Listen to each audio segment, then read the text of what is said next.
your brain alters when you become an addict. There's nothing that I know of that anybody can do to fix that alteration.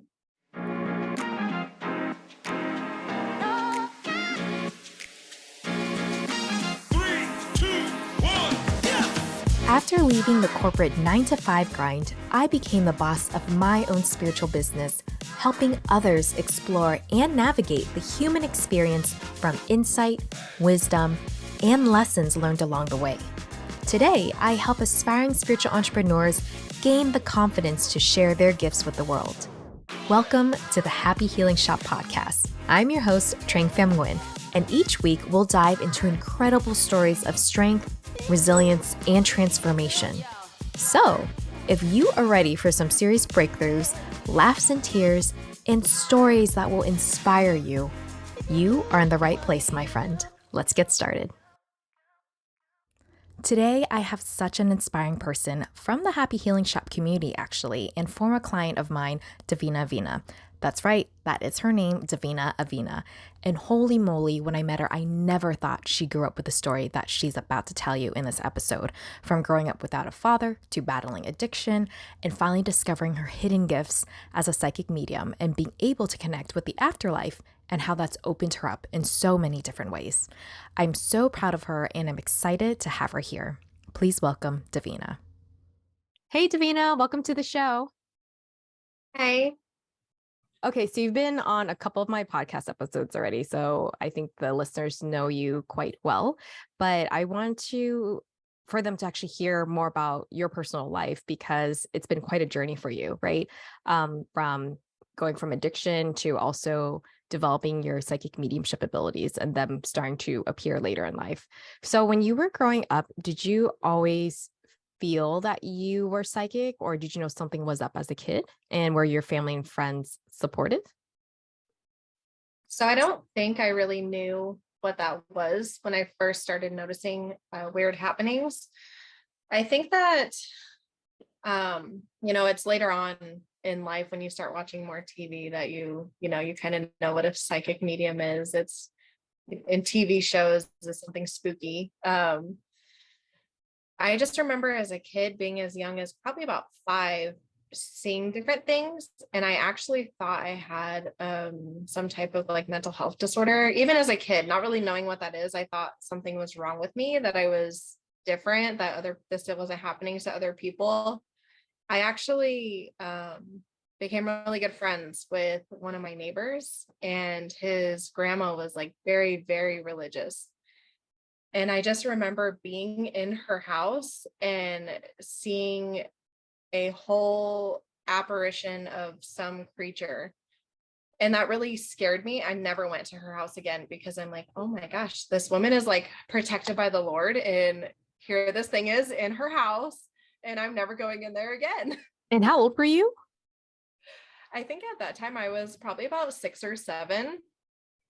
Yeah, I loved his grandma. She was like, traditional Mexican grandma, and her house always smelled good, and she was always doing something in the kitchen, and she just had a very warm, loving vibe. Her environment was just the same, and I didn't grow up in a household like that, so I loved being at her house. But yep, like I said, never went over there again after that. So when you were growing up, was it a lot of visuals, so clairvoyance, or did you also feel things, hear things, smell things? I feel like it was mostly hearing things, also just kind of knowing that things were around, just a feeling that something else was in the room with you. I could walk by different parts of my house and just suddenly get goosebumps and feel like I need to run, like get out of harm's way, or just feel an energy that was something that a human doesn't vibe with, because it's different. So as a kid, did you, when you were thinking of his mental health issues, what was it that did you seek help and figured it wasn't that, or how did you figure out that it was not related to that? I just kind of suffered through it until I got older, and I actually have one really good friend. We're still friends to this day. I met her when I was about 13. And, she would tell me, oh yeah, there's ghosts in my house, or this happened or that happened. I was like, oh my gosh, me too. So it was just kind of finding other people that I connected with and not feeling so alone that made me realize it wasn't something inside me. It was, a real thing that was going on around me. I just kind of I always let myself suffer as a kid. I didn't go to anybody with problems that I had. I just think I didn't have enough emotional support. So I was like, oh yeah, cool. I'm, seeing demons. It's fine. We just won't tell anybody about it. And were your parents, were they just, did you tell them once and they said like, no, you're cursed? Like, how did they react? I actually didn't. I didn't tell them. My dad was, I didn't grow up with my dad. He was in prison until I was about 9, 10 years old. And it was just me and my mom, and she worked a lot, and I was either at a sitter or I was at home. I was just kind of a lone wolf. So I don't think I ever even told anybody. I don't think I actually opened up to my mom about it until her and I lived together in 2019. So I was 29. Wow. So when you were living with your mom alone, was that in your teen years? Was that when you went through addiction? So that was in my teen years, but that was after my dad came home from prison. I think he kind of came home at like a pivotal time in my adolescence. It was right in my preteen years, and my mom and dad have very different personalities. My mom is more passive, and my dad is very aggressive. He was in a bike gang, he was in the war, all the things. My mom grew up like very cookie cutter, so that's kind of how I was raised up until my dad came home, and that's when I kind of started to see like the rough side of life. The crazy thing to me is that when I was in about 8th grade, so I was 13, my dad had been home for a few years already, and he was a raging alcoholic. I had actually promised myself that I would never do a drug or drink or any substance ever in my life. And then immediately it went downhill. I had a friend whose older sister drank and smoked weed, and it just seemed like a fun thing to do. I was bored, so I was I later found out that I have ADHD, so it makes sense that I needed more stimulation that I wasn't getting in those pivotal years. But I think that my dad coming home at that time when I was a preteen up until my teenage years, so between 10 and 14, my dynamic shifted so much in my household that it led me to coping in unhealthy ways, I was which about to say, then led to like, addiction. yeah, I was about to say, like, what was it like having your dad come home? Because I'm, it's not like you hear about programs about people transitioning back from jail or prison to the real life. Right. It was, I guess I could say it was bittersweet because I was happy to have my dad home. I didn't recall having many friends that didn't have both parents in their household when I was growing up, so I kind of felt like the only one. Um, so it was nice having my dad there and not just seeing him in a prison every other weekend. And at the same time, it was kind of comical because he forgot how to do a lot of things. He was in there for 9 years. So he couldn't open milk jugs. he couldn't figure it out. And so much had happened in terms of technology as well that he had to catch up. And he was an electrician. So, he had to learn very quickly the new things that were going on, which he did. He actually he had close to a genius IQ. So he caught on pretty quick, but it was kind of bitter because I wasn't used to being around men. And so I've always been around feminine energy, and I was timid around men. So when he would present more, masculine or aggressive, I was always immediately scared. And then when he would drink on top of it, that was very conflicting for me to not feel safe in my home. So how did I think your friend's sister, kind of, s- I guess like started or kind of help kind of edge you towards drinking, which led you down to addiction? So I don't really want to blame her. I think it was more so that I didn't relate a lot to kids my own age because I did have to grow up a lot faster just because of the type of childhood that I had. And yeah, I just didn't relate to kids my own age. So when you finally see somebody who's a few years older than you and they're doing something that you think looks cool and you're like, hey, can I try that? Can I have a sip? Or, can I smoke with you? And it's just something new and exciting. But then, you quickly that there's a point of no return, um, it's fun and then it's not fun anymore. And that's just what happened.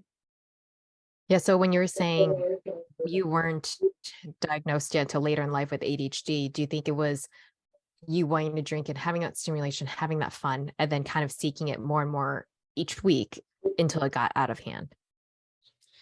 Yeah, so I think it had to do with that and just trying to cope with not having the best home life.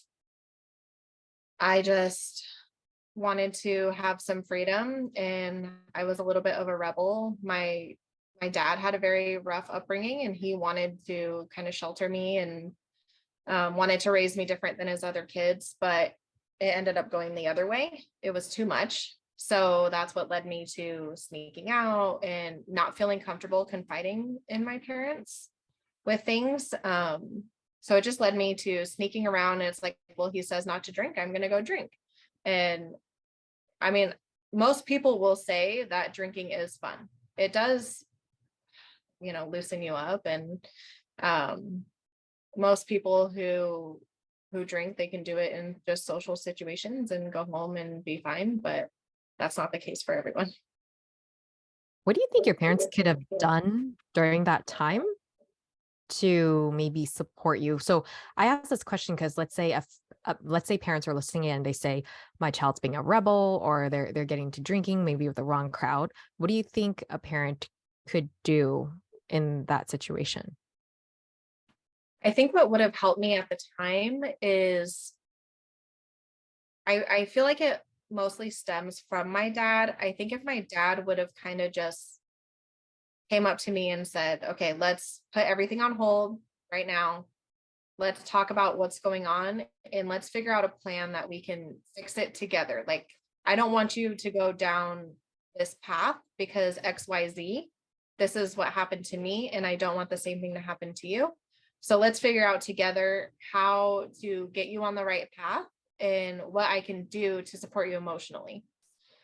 Instead of threatening my life. You sneak out again, I'm gonna get you. Yeah. Yeah, wow. Just having like I think just a comfortable conversation for them so they can speak how they feel. Even though it sounds very simple, but again, like that emotional support. And I see in the past episodes with other guests, they said the same, really similar, where just they wish they had that support from parents. Um, what is a misconception you think that people have about addicts? I think so I have a couple different ones depending on what type of addict. So, and for alcoholics in particular, the biggest misconception, which irritates me so bad, is that you have to be drunk every day to be an alcoholic. That is not true. It is the reason why you drink is what makes you an alcoholic. So if I feel like I need to drink because something stressful is happening, and that is my first go-to response is, oh my God, I need to go have a drink. And you drink to not feel. So those are things that make you an addict. It's also the amount you drink. You can drink a 12 pack a day. They say even if you have one drink a day every day for a week, you're an alcoholic, technically. So I think it's more so why you drink and not just being plastered every day and living on the side of the road.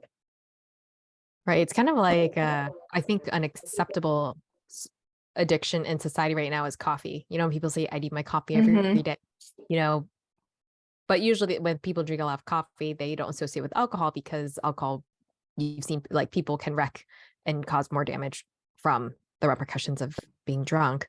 But again, it is the same thing where it's like that feeling of the need of having this item, this drink every day, or else you feel like you can't function.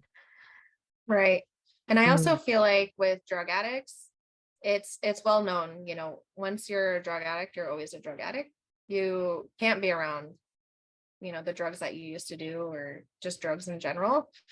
With alcoholics, people don't seem to have that same mindset.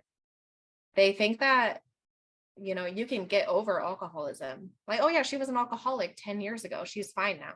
That is not true. It doesn't matter how long you're sober, you're still going to have that first, that first feeling of like, oh my God, I need to have a drink. Or, it's always in your brain. Your brain alters when you become an addict. There's nothing that I know of that anybody can do to fix that alteration. Do you feel like, have you lost a lot of friends from A, being an addict, but also B, people that entice you to drink and say, like, come on, it's like my bachelorette, just have a drink. I've been very lucky that this go around being sober, I haven't had anybody try to entice me. Um, I feel like relationships have been strained due to that. Because you don't want to be around somebody that doesn't care for your well-being. When I was drinking a lot, I did have friends that didn't take a second to think like, okay, it's 7 a.m. and she's coming into work drunk. Like she's still drunk from the night before. So it's like, that's probably a problem. Um, so a lot of those people I am not friends with anymore, but the friends that did stick by me, I'm still friends with, and they do not pressure me. That's awesome. Do you think that during this time, your friends and family could have helped you when you're going through, I guess, the worst parts of your addiction? Or do you think it was just one of those things you think people have to hit rock bottom in order to turn their life around? I am a 100% believer that you have to hit rock bottom. Either you have to hit rock bottom or you have to want to change for your own reasons. You can't just stop drinking because your husband says he doesn't like that you drink, or you can't stop drinking because your mom is worried about your health. It's not going to work that way. You have to want it more than anything you've ever wanted in your life. Um, you're not just going to have an intervention and then stay sober Right. Okay. most of the time. So what was it that actually, like, when you, well, first of all, when you hit rock bottom, what can you explain to us, like, what that looks like, what that feels like? Yeah, so I feel like it's happened to me a couple different ways. The first time that I tried to get sober, um, I was starting to fight with friends, like actually physically try to fight friends. I was making bad decisions. I was having to wake up the next morning and apologize to people. You just feel dumb and then you feel shame. And that shame is what leads you to trying to hide drinking. Um, luckily enough, even though this relationship didn't end up well, I had a boyfriend at the time that basically kidnapped me from my house and kind of held me hostage till I detoxed. And then once you detox, you can see like, wow, I was kind of a jackass. So let's stop doing that for a little while. So hitting rock bottom at that time entailed just being the worst version of myself and letting it out on other people. The second time that I tried to get sober, which I have been sober now, I actually, it was for my own mental health. I had a horrible like mental health scare. I had a whole year where I just couldn't get it together. And I was actually like having derealization and not knowing what was wrong with me. I was having a lot of health issues as well, and I was coping by drinking. And at that point, I started to become suicidal. And when I was drunk, I felt more inclined to act out on the suicidal thoughts. So then when I was sober, it would scare me because then I'm in my right state of mind, right? So then I was scared, like, oh my gosh, I could have killed myself last night. And now that I wake up in the morning, that's not something that I want. So I'm like, I need to stop drinking. Otherwise, I'm not going to be here anymore. And I had 2 small children at that time.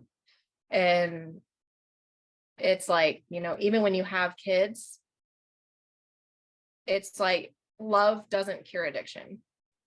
So you have to do it for yourself. Do you think for people listening in, if they had a family member or a friend going through addiction, what do you think is maybe one of the best things they could do? Or do you think it's one of those things they have to step away and just let that person like hit rock bottom? So I feel like you can do both. You can support the person by being there for them emotionally. Addicts, they don't want to hear that they're doing the wrong things. I think that if you're just more comforting and, letting them know, I don't agree with what you're doing and I'm not going to support it financially. You're not going to sleep on my couch for months at a time until you get it together. I'll help you through it, but you're not going to rely on me. So I think letting them hit rock bottom, but you're still kind of their safety net. You're never going to let a loved one go live out on the street if you can help it. But if that, addict thinks that they might end up on the street, then it might help them hit rock bottom.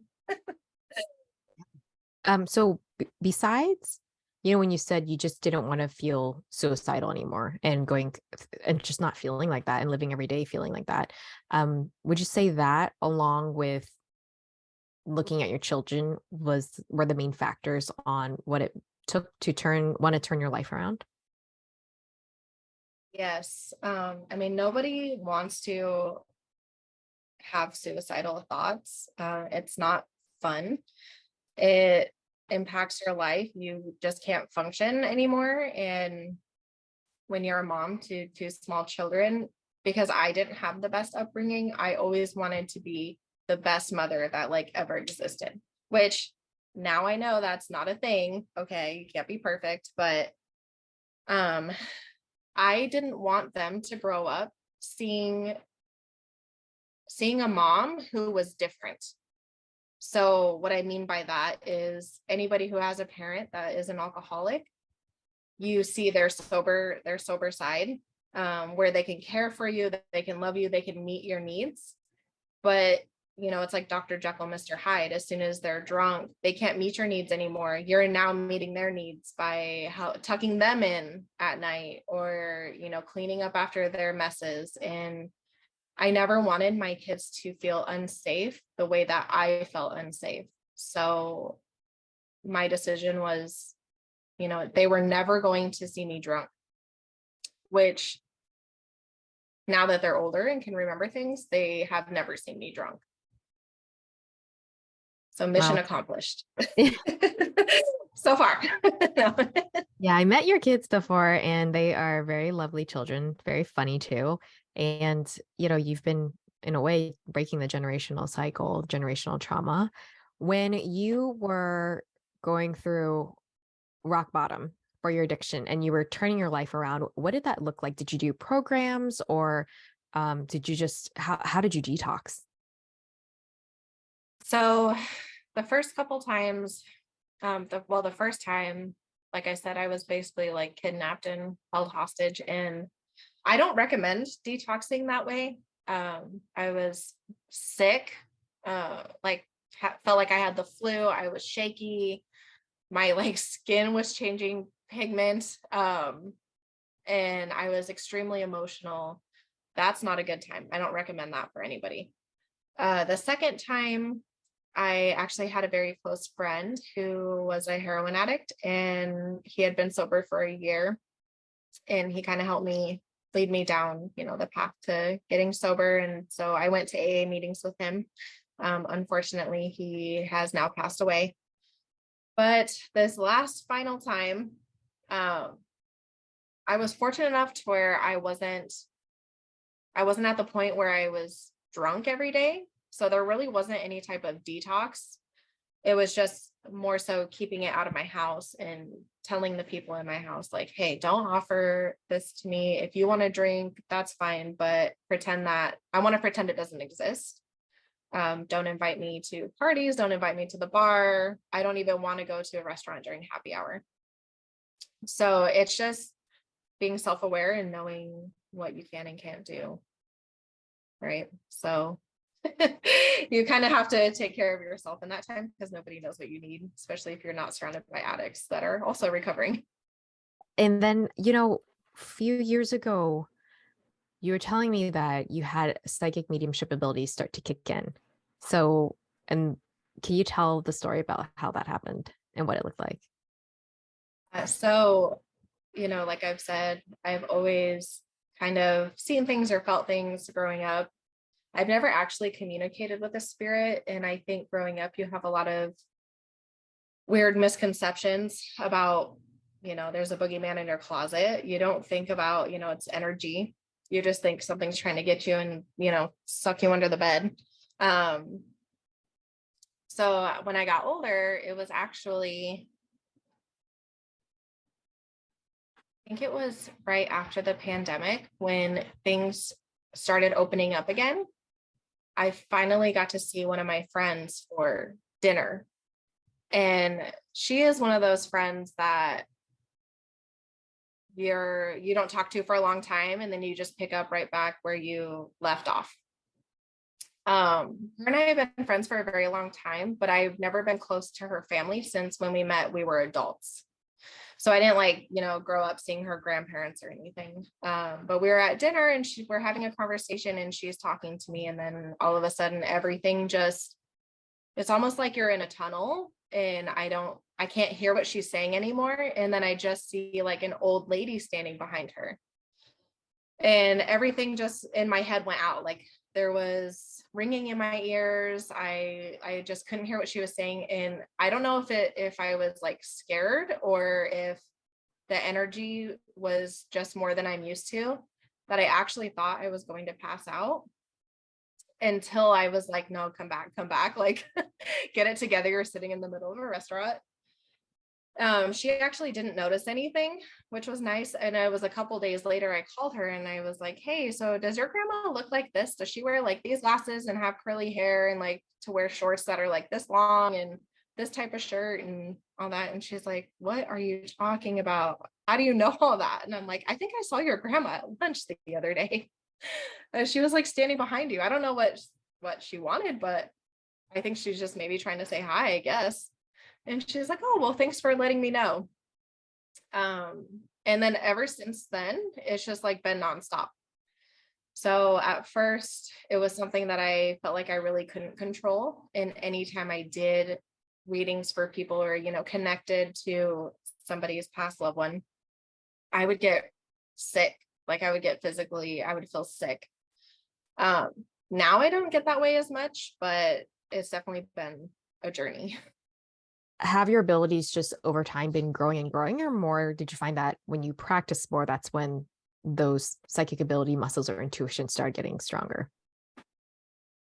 So I feel like both, because since the abilities just kind of appeared out of nowhere, I went on Facebook and just did like a bunch of stupid free readings just to see if I could, because I was too scared to make it a business at the time. And you get imposter syndrome, especially having the ADHD. You're like, nah, I think I need to like maybe be locked up. I don't know, but it's right every time. So maybe I'm right. But yeah, I just did like a bunch of free readings and that helped a lot. I did have actually a friend that I met in one of those Facebook groups who was a lot more advanced than I was. And she coached me a lot and, would send me pictures and she's like, what do you see? Or what do you feel? And then that's, like just the way we met when I stumbled across the Happy Healing Shop TikTok. And that's when it just kind of like snowballed in a good way, because then I did all the coaching and just learned a lot through all the lives and, all the coaching. But since practicing and having other mediums or other people in the spiritual community that I related to that could kind of coach me and tell me, this might help you, or, give me good books to read, things like that. It's definitely progressed since then. Yeah, I remember you telling me that the great part is that you feel at peace. And also it's, in a way, it's comforting to be able to talk to spirit, right? And that's not what everyone Yeah. says, but Yeah. being able to find peace in that. So in the beginning, when everyone starts out, whether it's tarot or psychic, like what you mentioned, imposter syndrome, everyone doesn't feel like they're good enough. And you were saying how you found a book that you resonated with. So can you tell more about like how maybe you got over imposter syndrome, or even kind of find your path on your style and your way of doing psychic mediumship? Yeah. So I think that once you start trying to tap into abilities and, you do meditation and you just kind of immerse yourself in all the different modalities, you just kind of pick up different vibes, different intuition, and, your guides lead you on that way. You always feel like you're being steered towards things. And for me, it was like, just the way that my personality is anyways. I'm like, well, I want to try all the things. So I did that. I tried all the things and found out that there were some things that I wasn't too fond of. Still enjoy, but mediumship has definitely been my niche. I feel like that is the path that I've been drawn down. Yeah, how did you Um, know that more so of like, because in the beginning, a lot of people might be like, I want to do tarot, maybe, or maybe astrology, or I dabble in that, or maybe like energy healing. How did you kind of settled for yourself being like, okay, I think psychic mediumship is really what I want? oh, well, one with a lot of meditation, trying to connect with, spirit guides and just, asking what the right path is, but also just, it's just kind of like a knowing, like a feeling. It's like, when you get out of high school and your parents are like, no, you need to be an engineer, you need to be a doctor. And you're like, well, I just want to paint art. Like, I want to do art. And it's just like something inside of you that tells you this is what you need to do. You're only going to be happy if you do this one thing. And that's exactly what led me to mediumship. I will say that I am a sensitive Sally, even though I don't seem like it. So if I ever feel like I'm not like getting the right answers, it does make me feel bad. And then I'm like, I don't want to do it anymore because I didn't give that person closure. But that's part of learning and growing with your mediumship abilities, is just knowing what you can and can't do. And you're not going to connect with everybody. So just kind of letting the person know ahead of time, like, hey, I might not be able to connect, but we're going to see what we can get. Yeah. Yeah. Or we'll see what spirit comes through, come with an open mind. And I think that people that seek out, let's say, a mediumship reading, right? If they, luckily, people in our community are pretty supportive and they know what to expect and they know how it kind of works. But for people that come in that are skeptical, or things like that, it really does make the reading harder, because they don't understand that spirit can show images to you or sounds. It's like playing Pictionary with them, and you have to interpret what it is to convey it to your client.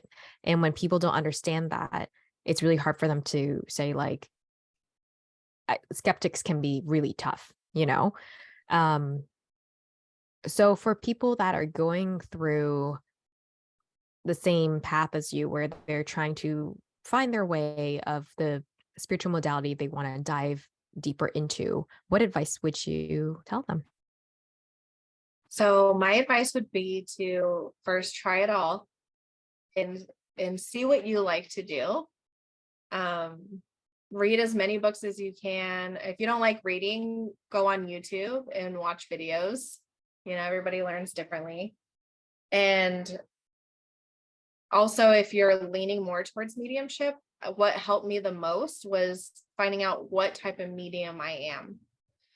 Because you'll see a bunch of people in the spiritual community that say, well, if you have to look at a picture, you're not a real medium. Or if you have to connect to spirit this way, you're not a real medium. And that really affects you. And then you feel like you don't want to do it anymore because you're not doing it right. But that is 100% not true. There's many different types of mediums and everybody gets information in different ways. It's just like speaking different languages. Or, sometimes people have to use sign language and sometimes people have to write things down. It's the same thing with mediumship. You're connecting to energy. You're not always sitting face to face with a spirit and they're looking at you and communicating perfectly. And it's, like I always say, spirit, there's different types of broadcasters. Some people are like, they want to whisper and say little things. And then there's people that are like, no, I'm here and I need to tell you everything. And you need to tell this person everything. So I think being aware of that and knowing what type of medium you are is really going to help the journey. Yeah, I think some of the, I don't want to say dangerous people, but the people to watch out in the spiritual community online is the ones that are very rigid or like, you're not supposed to do it this way. And like in these modalities, I noticed a lot of it is open to interpretation, and everyone has a different style of reading. Some people will read to, let's say in astrology, I've seen people read it with a twist to talk more about how to work with your trauma or like your karma. And there's other ones where they will do fun predictions and things like that, or one that's catered more towards your love life and how to gear it towards it. And there's no right or wrong. So I think that's just one of those things where, like you said, where with mediumship, they're like, if you don't do this, then you're not real medium. Who's to say that, right? Right. Yeah. Speaking of that, what you were talking about, the astrology thing, my favorite thing to watch videos of is astrologers who pick your outfits based off of where your placements are. So if you're like an Aries moon, then this is like what outfit you should wear, what vibe you're going to give off. And it's like so cute. I love watching that. Yeah. And that's why I think a lot of people think, when they're like, oh, there's so many astrologers out there or mediums or tarot readers, like, how can I fit? There's always a spin you can put on it. But also, there's also a shortage of us too, I feel. So where can people learn more about you and connect with you? So I do have an Instagram where you can find me, and it's at Physical Medium Davina. And I'll include that in the show notes down below so you can connect with her and get a reading with her. So thank you so much, Davina, for coming on today, sharing your story of your whole transformation of growing up and, dealing without having a father and going through addiction, how you came out of that. And then also teaching us how your psychic medium abilities can show up for you and also for others that might be listening in and trying to find their way and their path. Yeah, thanks for listening to my crazy life story. Well, there you have it, my friend. I hope Davina's powerful message of hope and resilience inspires you to keep going on your own journey. And as you heard, Davina's gifts comes in different ways, including clairaudience. But did you know there are actually 6 different gifts that exist? And if you're wondering which one you have, and yes, everyone has at least one, grab in the show notes down below our freebie, Which Type of Intuition Do You Have quiz. And if you're looking for support, whether it's guidance in growing your spiritual side hustle, but you're just not sure where to start, I've also put down my free resource, the Spiritual Business Starter Kit and Mini Guide. So if you have a friend that these would be perfect for, share this episode with them. And until next time, keep staying true to yourself, keep going for your dreams, and always remember that you are capable of extraordinary things. Until next time, stay awesome, my friend. Bye for now.